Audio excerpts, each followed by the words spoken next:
We are discussing about the price line and budget line, है ना। हम लोग को यहाँ से शुरू करना था। बोलो सारे लोग।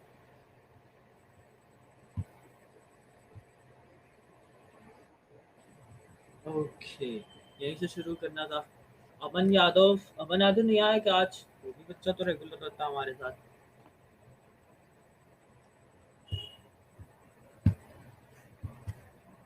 चलो कोई नहीं, वो भी आ ही जाएगा। तो सर प्राइस लाइन और बजट लाइन, पिछले क्लास में आप लोग याद किए सर, हम आप लोग को ढेर सारा प्रॉपर्टीज और अजम्पशन लिखवाए थे, याद है सबको? और जिंदगी में जब क्लास शुरू हो रहा था सर, तो हम आप लोग से क्या कहे थे? आईसी सर हमेशा कैसा होगा? Convex to the origin. बोलिए। हाँ, और लेकिन याद कीजिए जब हम आप लोग का क्लास ले रहे थे तो हम आप लोग से क्या कहते कि आईसी का दूसरा शेप भी हो सकता है, पर उसके साथ सर कुछ सर्टेन कंडीशंस हैं। बोलिए, बोले थे?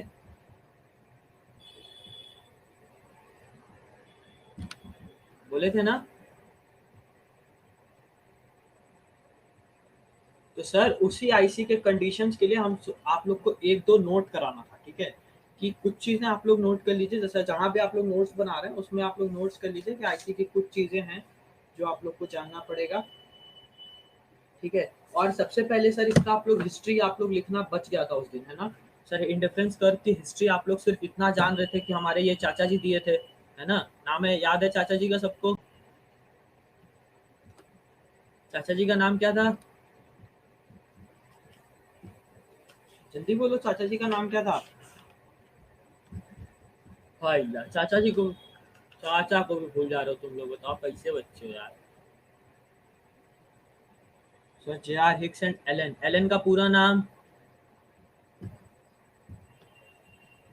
जे R Hicks and G D Allen, ठीक है? जी डी एलन, ये चाचा दिए थे आईसी एनालिसिस, लेकिन ये लोग पहली बार वाले नहीं है। सबसे पहले आईसी एनालिसिस दिया कौन था? सर एजवर दिए थे सबसे पहले, लेकिन इसको ये एक्सप्लेन नहीं किए थे, बस ये एनालिसिस दे दिए थे। तो जिंदगी में याद रखिएगा, अगर आपसे पूछ दे एग्जाम में कि who firstly derive the IC analysis, तो आपको हमेशा ये कहना है। और अगर ऑप्शन में ये नहीं है तब आप जे आर हिक्स और एलन की तरफ जाएंगे। अगर आपके क्वेश्चन में ये पूछ दे who derive the IC analysis and who explain the IC analysis, तब आप लोग जे आर हिक्स और एलन का नाम बताएंगे। लेकिन सबसे पहले दिए एजवर्थ ने थे, ठीक है?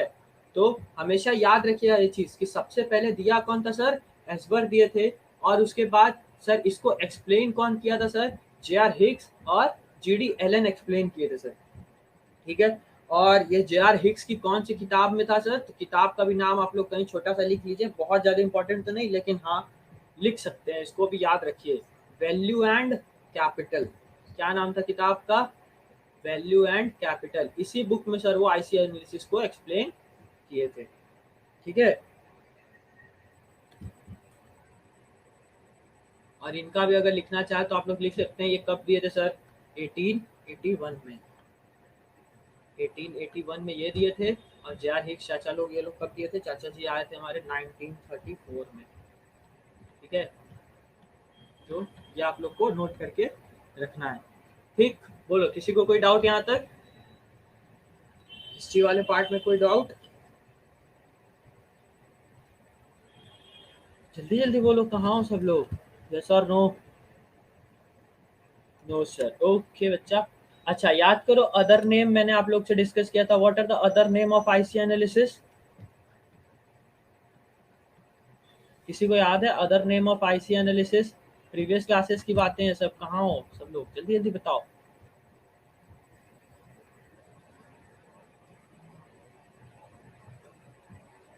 आईसी एनालिसिस की अदर नेम किसी को नहीं याद है? तनुरिया, श्रेष्ठ, अमन, सर कार्डिनल,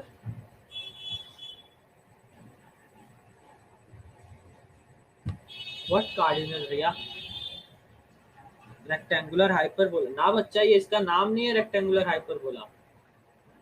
ना ना ना ना ना, इसका नाम ये नहीं है, ये इसकी प्रॉपर्टीज में आते हैं। ऑर्डिनल अप्रोच, ट्रांसफॉर्मेशन कर्व अंकित राज, आप कंफर्म हैं अंकित? टीसी कर्व इसी को कहते हैं, ट्रांसफॉर्मेशन कर्व आईसी कर्व को कहते हैं। रिया अनन्या, ट्रांसफॉर्मेशन कर्व का नाम आप लोग जिंदगी में इससे पहले कहाँ सुने हैं? सर ये तो पीपीसी होता है। वेरी गुड अमन, ट्रांसफॉर्मेशन कर्व सर पीपीसी को बोलते हैं। ठीक है अंकित, इसी तरीके से क्वेश्चन बनते हैं बच्चा एंट्रेंस एग्जाम में, जहाँ पे आप लोग कंफ्यूज हो जाते हो अदर नेम में। एमआरएस, आईसी एनालिसिस सर, ठीक है आप लोग अदर नेम याद कर लीजिए आईसी का। सर एक और अदर नेम है, क्या नेम है सर? Equal satisfaction curve. सारे लोग नोट करेंगे, इक्वल सेटिस्फैक्शन कर्व। ठीक, यूटिलिटी कर्व श्रद्धा अग्रवाल, श्रद्धा अग्रवाल बच्चा वो यूटिलिटी कर्व तो यूटिलिटी कर्व तो अलग होता है और आईसी कर्व अलग होता है। ओके, आईसी का अदर नेम बच्चा याद कर लीजिए सब लोग, सारे लोग नोट करेंगे, इक्वल सेटिस्फैक्शन कर्व बोलते हैं सर इसको। और हम लोगों ने सर ढेर सारा एजम्पशन देख लिया था, फीचर्स भी देख लिया था सर, ढेर सारा फीचर्स दिखा था। उसके बाद सर अब हम लोग का कुछ चीजें छूट गई थी। क्या छूट गई थी सर? एमआरएस वाला पार्ट छूट गया था कि सर एमआरएस का फॉर्मूला याद कीजिए, आप लोग 11th में पढ़ के आए होंगे सर। 11th वाला में एमआरएस का फॉर्मूला पढ़ के आए थे। तो सर इतना आपको याद रखना है कि एमआरएस एक्स वाई लिखा हो तो फॉर्मूला क्या होगा, और एमआरएस वाई एक्स लिखा हो तो फॉर्मूला क्या होगा। क्योंकि सर डायरेक्ट एक बार क्वेश्चन बेस से पूछा हुआ है। तो जब भी सर एमआरएस एक्स वाई लिखा हो तो delta y upon delta x हो जाएगा, मतलब change in y upon change in x। और जब भी एमआरएस वाई एक्स लिखा हो तो sir delta x upon delta y। Minor rate of substitution क्या था सर? याद कीजिए, शशांक पानी पी रहा था तो हर गिलास से पानी पीने वाला सर हम लोग रेट ऑफ सब्सटीट्यूशन निकाल लेते कि सर ये, सॉरी पानी नहीं, यहाँ पे मैंगो और वो वाला था ना सर, मैंगो और एप्पल पे, कि हर बार ये मैंगो छोड़ के एप्पल ले रहा था तो कितना कितना मैंगो छोड़ रहा था। और याद कीजिए हम लोग श्रेष्ठ और शशांक को भाई बनाए थे, और ये भाई में सर बिस्किट बंटवारा हो रहा था, तो ये जितना जितना बिस्किट का छोड़ रहा था हिस्सा उतना ही सर उसी को कहते थे सर हम लोग एमआरएस। और एमआरएस का फीचर क्या समझे थे sir? MRS is always declining. ये डिक्लाइनिंग कैसे हुआ था याद है ना शशांक श्रेष्ठ? बोलो जल्दी, याद है श्रेष्ठ ये एमआरएस कैसे डिक्लाइन हुआ था? क्यों सर? अगर जो भी नए हैं, जो नए हैं वो याद सुन लीजिए कि एमआरएस हमेशा डिक्लाइनिंग कैसे होता था। इसको हम लोग एक छोटे से एग्जांपल से समझे थे। कैसे सर? मान लीजिए सर आप दो भाई हैं, जैसे हम लोग लिए थे अपने क्लास से शशांक और श्रेष्ठ को, और सर ये मम्मी है, इसके पास सर एक बड़ा सा बिस्किट है। तो सबसे पहले मम्मी बोली कि इसको बिस्किट दे दो, तो नए नए में शशांक क्या कहा? आधा बिस्किट दे दिया खुशी खुशी के, ले जाओ मेरे पास बहुत है, निकल जाए यहाँ से। लेकिन मम्मी फिर बोली कि इस आधे में से थोड़ा सा और दो, ये फिर दिया थोड़ा सा। तो अब बताइए इतना ही दिया होगा? नहीं, थोड़ा सा कम करके दिया होगा। चलो दे दिया, कहा आप दफा हो जाओ। मम्मी कहीं फिर दे दो, तो फिर दिया, तो इससे भी कम दिया होगा। ठीक है सर, दिया, इसके पास फिर इतना आया। फिर मम्मी बोली फिर दे दो, फिर ये एकदम थोड़ा सा दिया कि बस ले लो, अच्छा चीख लेना, चीख के हमको बताना कैसा लग रहा था। चीखना मतलब समझते हैं ना आप लोग? अगर होम लैंग्वेज में टेस्ट करना तो टेस्ट करके बताना, थोड़ा सा ये दे दिया। उसके बाद मम्मी कहीं फिर दे दो, तो कहा मम्मी देखिए अब मेरे सब्र का बांध गया है टूट, अब हम नहीं दे पाएंगे। तो यही है sir marginal rate of substitution, कि इसको हर बार रेट ऑफ सब्सटीट्यूशन क्या हो रहा है? Rate of substitution sir her bar decline हो रहा है, मतलब ये हर बार जो दे रहा है वो कम कम दे रहा है। तो इसीलिए सर एमआरएस डिक्लाइनिंग होता है, मतलब एमआरएस हमेशा डिक्लाइन करता है। क्यों? क्योंकि आप हमेशा अपना कोई एक गुड जो भी आप वो कर रहे हैं, जो भी आप छोड़ रहे हैं उसको हमेशा कम कम छोड़ना चाहोगे।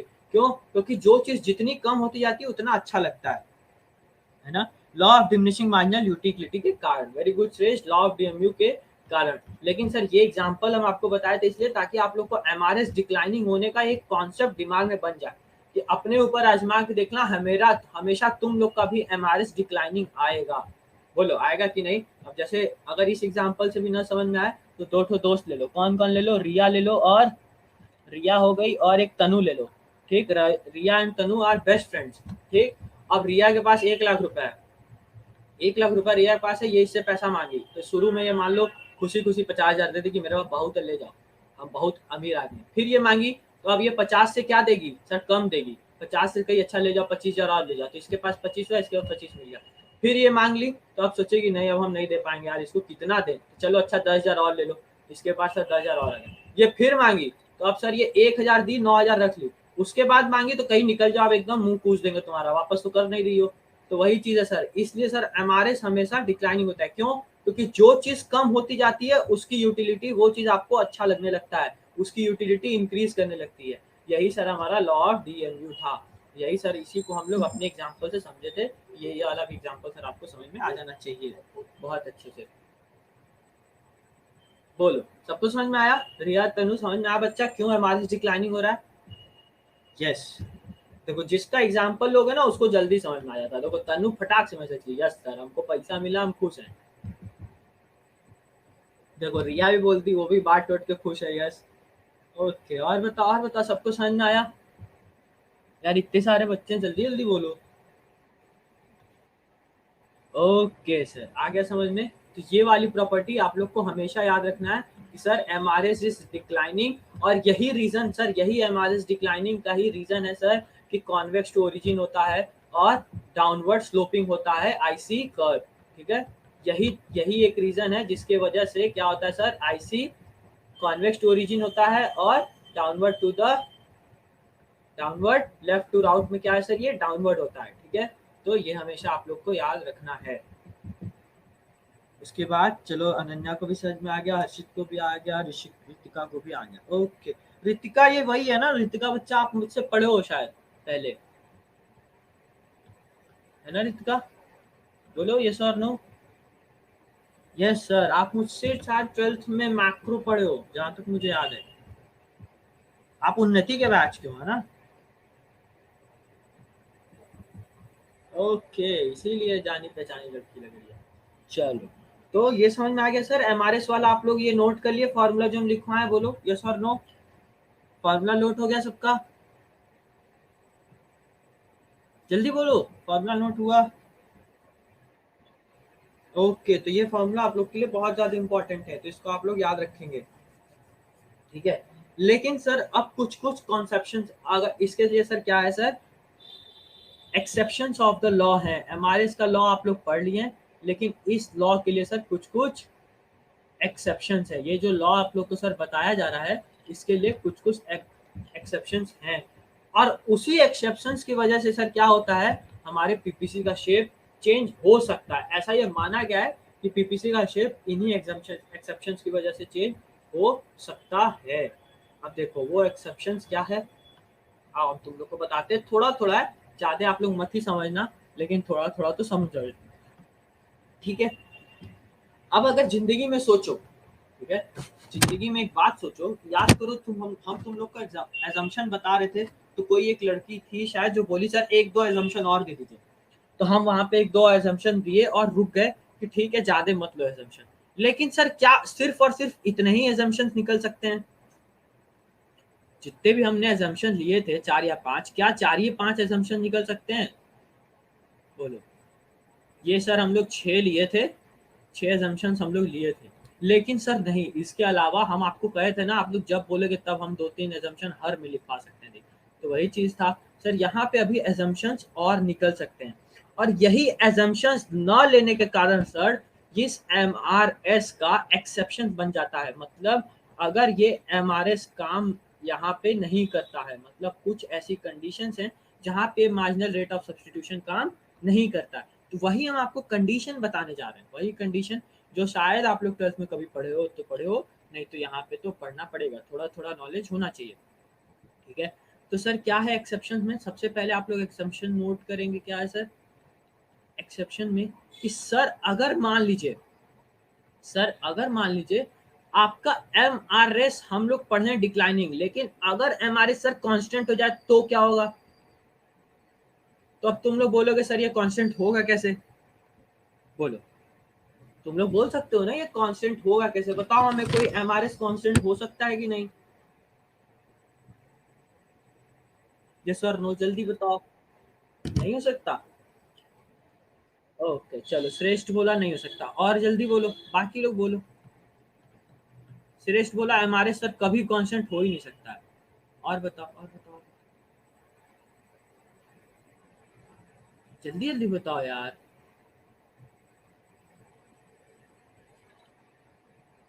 अनुभव, अच्छा आवाज नहीं आ रही आपकी, आप कुछ बोल जरूर रहो। नहीं आ रही, नहीं आ रही, आप चैट पे लिखो। बाकी लोग बताओ, जल्दी बताओ, स्वाति बताओ, रिया बताओ, पीयूष बताओ, अंकित, आदित्य, जल्दी बताओ। क्या एमआरएस कांस्टेंट हो सकता है या नहीं? बस यस और नो में जवाब देना बच्चा। यस सर हो सकता है, अनुभव बोला यस सर हो सकता है। चलो अनुभव एक अलग कैटेगरी में आ गया। यस सर हो सकता है, चलो मान लिया अनुभव। और बताओ। अब देखो ऐसे नहीं बोलोगे तो फिर कोई मतलब नहीं इसको पढ़ने का। नो सर, पीयूष बोला नो, मंदर बोला बच्चा नो। ठीक है, चलो तुम लोग भी ठीक ठीक बोल लो। मंदर भी बोला नो सर, पीयूष भी बोला नो सर। रिया बोली यस सर, गजेंद्र बोला यस सर, तनु बोली यस सर। अच्छा, जितने लोग यस बोल रहे हैं हमें कोई भी एक लोग कंडीशन बता दो कब ये सर कांस्टेंट हो सकता है। ये ऐसा केबीसी वाला थोड़ी ना है कि हम दो ठो सर ऑप्शन हटा दिए, इन दोनों में से कोई एक चुन लो तो पैसा मिलेगा। ऐसा नहीं, यहाँ पैसा नहीं मिलेगा। यहाँ चुने हो तो बताओ क्यों हुआ सर। बताओ, ये यस सर बोल तो दिए, ठीक है, हम मान लिए sir M R S can be a constant. ठीक है, बताओ कैसे, कब ये कांस्टेंट हो सकता है। Delta X is equal to delta Y मतलब चेंज इन, तो वही तो पूछ रहे हैं ये तो। अरे तुम हमको अब फॉर्मूला बताने लगा कि डेल्टा एक्स और डेल्टा वाई बराबर हो जाए, चेंज इन डेल्टा एक्स कब होगा। हाँ हाँ बोलिए बोलिए, बोलिए मंदर।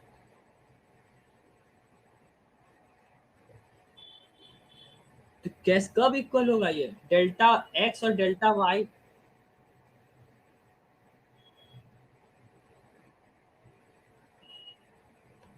यही तो मैं पूछ रहा हूँ बच्चा, कांस्टेंट का तो ये आप लोग मतलब बता रहे हैं कि सर ये कांस्टेंट हो जाए तो मतलब गेनिंग और सेक्रीफाइसिंग बराबर हो जाए, लेकिन हम ये पूछ रहे हैं कब होगा, ऐसा कब होता है जिंदगी में।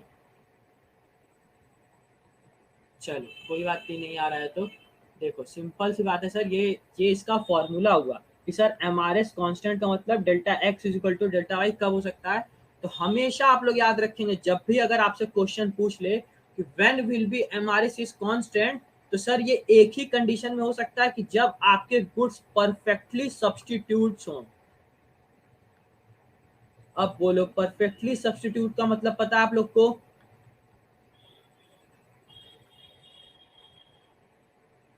परफेक्टली सब्सटीट्यूट हो, परफेक्टली सब्सटीट्यूट मतलब सर पेप्सी या कोका कोला, अमूल बटर या मदर डेयरी बटर, या फिर सर ये वाला ब्रेड या फिर फैमिली वाला ब्रेड। मतलब समझ में आ रहा है, हुंडई की वरना या फिर सिटी। ठीक है, मतलब परफेक्टली सब्सटीट्यूट मतलब या तो हम ये यूज करें या तो यूज करें, हमें फर्क नहीं पड़ने वाला है। तो इसमें क्या होगा सर, एमआरएस आपका कांस्टेंट हो जाएगा। एमआरएस क्या हो जाएगा सर, कांस्टेंट हो जाएगा। क्यों सर, ऐसा कैसे होगा। अब जैसे मानो कि सर अगर आप यहाँ पेप्सी पी रहे हो और यहाँ कोका कोला पी रहे हो, ठीक, पेप्सी का 10 पिए, इसका 0 पी रहे हो, इसका 9, इसका आप अगर मान लो 8 किए तो इसका 1 पिए, इसका 7 किए, इसका सॉरी इसका 5 किए तो इसका 2 किए। ऐसा कभी होगा नहीं होगा सर। क्यों, क्योंकि दोनों से तो सर आपको सेम ही टेस्ट मिल रहा है। तो आइदर आप ये पीजिए आइदर आप वो पीजिए, आपका सेटिस्फैक्शन लेवल सर सेम होगा।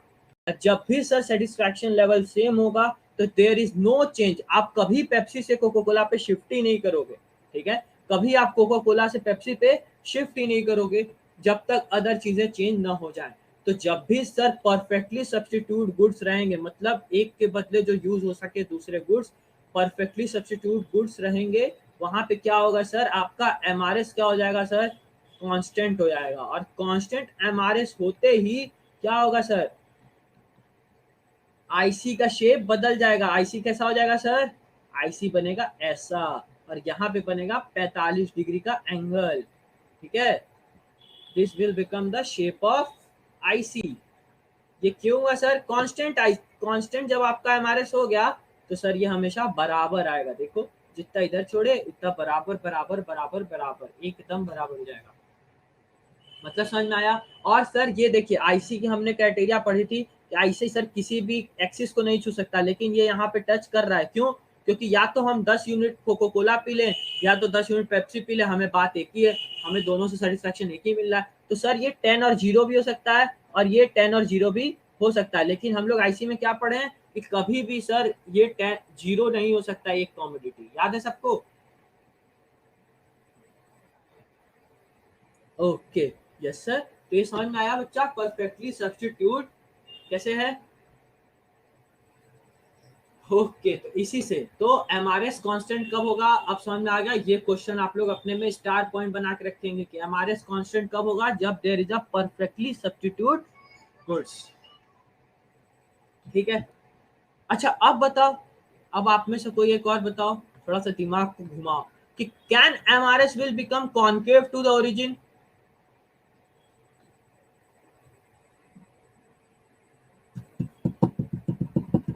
बोलो जल्दी बोलो, यस और no? Yes sir, no sir. अच्छा और बताओ, can MRS will become concave to the origin? Yes sir, Priyansh बोला yes sir. No Gajendra no. और श्रेष्ठ नो।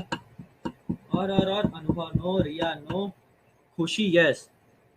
अच्छा आज खुशी आई है इतने दिन बाद, ओके। रिया नो सर, क्योंकि डीएमयू का कॉन्सेप्ट नहीं लगेगा। ठीक है बच्चा, डीएमयू का कॉन्सेप्ट नहीं लगेगा वो अलग चीज है, लेकिन वही तो बात है सर, एजम्पशंस, यही तो खेल होता है एजम्पशंस का। आपने एजम्पशन लिया है कि डीएमयू लगेगा, लेकिन अगर हम ये मान लें कि डीएमयू फेल है तब तो एमआरएस कॉन्केव कैसे हो सकता है? जब याद कीजिए हम आपको एक बात बताए थे, नेसेसिटी गुड्स बताए थे कि जिंदगी में अगर कोई बहुत ज्यादा जरूरी चीज है तो आप उसको सेक्रीफाइस नहीं करोगे, चाहे कितना भी आपको एक दूसरे के लिए छोड़ना पड़े।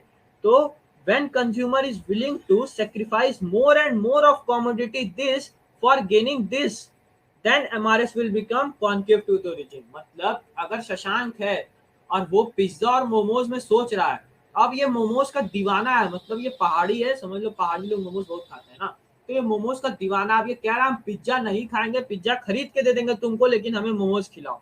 मतलब समझ रहे हो, ये मोमोज के लिए किसी भी हद तक कूद सकता है। मतलब ये कह रहा है कि हम माउंट एवरेस्ट पे चढ़ जाएंगे, हम पाकिस्तान को गोली मार देंगे, हम चाइना से लड़ने चल जाएंगे, लेकिन हमें मोमोज खिलाओ।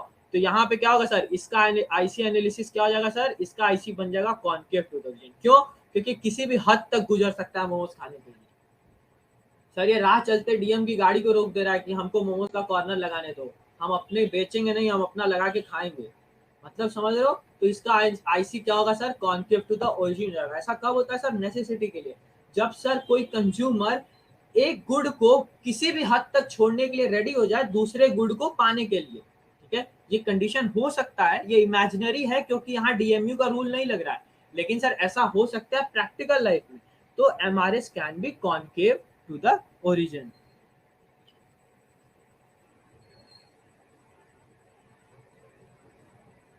खुशी, जैसे वाटर की जगह सर कोल्ड ड्रिंक नहीं पियेंगे। अब बहुत सही, देखो ये लड़की प्रीवियस क्लास का एग्जांपल उठा के लाई, याद करो। हम बोले थे ना सर, एक हम छोटा सा आप लोग को एग्जांपल दिए थे, सेव वाटर, इसके साथ क्या बोले थे हम, याद है सबको? सेव वाटर ड्रिंक बियर, है ना? ये वाला एग्जांपल बस लिए थे, इसको कोई दिल पे नहीं लेगा। ठीक है, तो ये वाला एग्जांपल था सर, ये ऐसे इकोनॉमिक्स आप नहीं चला सकते हो कि ठीक है पानी बचाओ, दारू पी लेते हैं, बियर पी लेते हैं। ठीक, ये सिर्फ इंस्टाग्राम पे अच्छा लगता है, फेसबुक पे ये मीम बनाने के लिए अच्छा लगता है।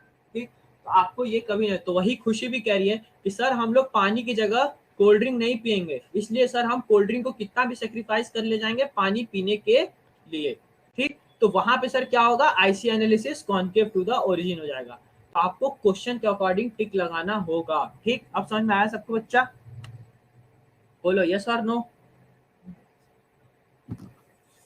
यस, पूजा ने बोला यस।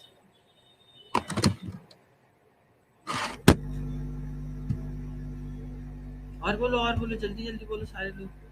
रिया ने बोला यस, ओके। श्रेष्ठ ने बोल दिया यस, चलो मान लिए। अब बताओ, जब अब हम लोग क्या क्या समझ गए सर, दो दो एमआरएस का कंडीशन समझ गए, क्या क्या समझे सर, एक कांस्टेंट एक इंक्रीजिंग। अब बताओ एक और कंडीशन है सर, क्या MRS will be zero? Sir MRS zero हो सकता है?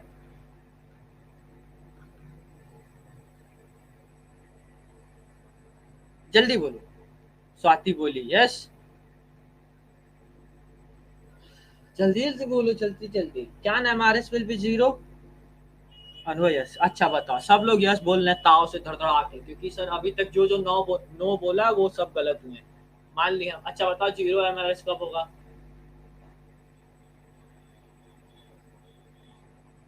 जीरो एमआरएस कब होगा बच्चा लोग? प्रेस्टीज गुड के केस में, हाय हाय अल्लाह।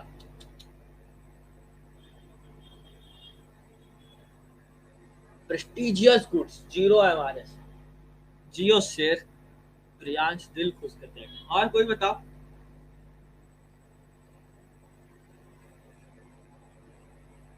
जल्दी बोलो। खुशी कब होगा? Luxury goods zero MRS. Okay, तो इतना याद रखना सर, जीरो एमआरएस हमेशा सर एक कंडीशन पे होता है। कब होता है sir? Sir when there is जो भी आर्टिकल्स हैं, जो भी गुड्स हैं सर, वो क्या हो? परफेक्ट कॉम्प्लीमेंट गुड्स हो, मतलब परफेक्ट कॉम्प्लीमेंट्री गुड्स हो, एक दूसरे के बिना इनके जिंदगी के काम न चले। मतलब समझ रहे? परफेक्ट कॉम्प्लीमेंट्री, जैसे आप कह सकते हो पाकिस्तान और चाइना। पाकिस्तान जिंदा रह सकता है चाइना के बिना? बोलो, कोई भी बोलो। पाकिस्तान कभी जिंदा रह सकता है चाइना के बिना? तो they are sir perfect complementary goods. China जो बोलेगा, ये कहेगा बैठो तो पाकिस्तान बैठ जाएगा, ये बोलेगा खड़े हो तो पाकिस्तान खड़ा हो जाएगा। तो सर इसी के केस में इसका ऐसी एनालिसिस कैसे बनेगा पता है? राइट एंगल पे। मतलब कि जहां चाइना इधर हुआ, पाकिस्तान इधर, जहां चाइना इधर बोला, पाकिस्तान इधर। मतलब समझ में आ रहा है? तो परफेक्ट कॉम्प्लीमेंट्री उसी को कहते हैं कि सर जो एक दूसरे पे डिपेंडेंट होते हैं। तो वहां पे क्या होता है सर? Zero MRS. मतलब जैसे मान लीजिए कार और पेट्रोल है, अगर सर कार बदला तो पेट्रोल बदल जाएगा, ठीक है? पेट्रोल भी सर बढ़ेगा अगर कार बढ़ेगा, कार घटेगा तो पेट्रोल भी घटेगा। इंक और पेन, सर अगर पेन की डिमांड हुई तो इंक भी बढ़ जाती है। तो उसी केस में सर आईसी कैसा बनता है? राइट एंगल का बनता है। यहाँ पे बनता है सर 90 डिग्री का एंगल, और ये होता है shape when there is a goods are complementary goods. Sanitiser और कोविड, जियो सर हर से तुम सुपर चैट वाला काम कर दिए। धागा खोल दिया एकदम, धागा बहुत तगड़ा बोले सर। सैनिटाइजर और कोविड, अगर सैनिटाइजर नहीं रहा तो कोविड मारेगा, थड़थड़ा जाएगा। हमें लग रहा है ये अपोजिट है। सैनिटाइजर बढ़ेगा तो ये ठीक है, तुम बेसिक्स को जोड़ दियो कि सर कोविड बढ़ रहा है इसलिए सैनिटाइजर बढ़ रहा है, लेकिन हम कह रहे हैं सर सैनिटाइजर बढ़ेगा तो कोविड घटेगा, ठीक है? तो ये पॉइंट ऑफ डिस्कशन है सर बात के लिए। लेकिन ये बताओ, जीरो एमआरएस समझ में आ गया सबको बच्चा? आप लोग जीरो एमआरएस कैसे याद रखेंगे सर? चाइना और पाकिस्तान से, ठीक? सर चाइना और पाकिस्तान आपस में क्या है? परफेक्ट कॉम्प्लीमेंट्री है ना? तो उसी तरीके से कोई भी गुड्स आप लोग सोच लेंगे सर जो आपस के लिए परफेक्ट कॉम्प्लीमेंट्री हो। तो ये सारे थे सर ज्ञान आपके एमआरएस के कंडीशंस पे। तो आप लोग जिंदगी में कोई भी अगर आपसे पढ़ा लिखा आदमी पूछ ले कि क्या सर आईसी हमेशा कॉन्वेक्स होगा,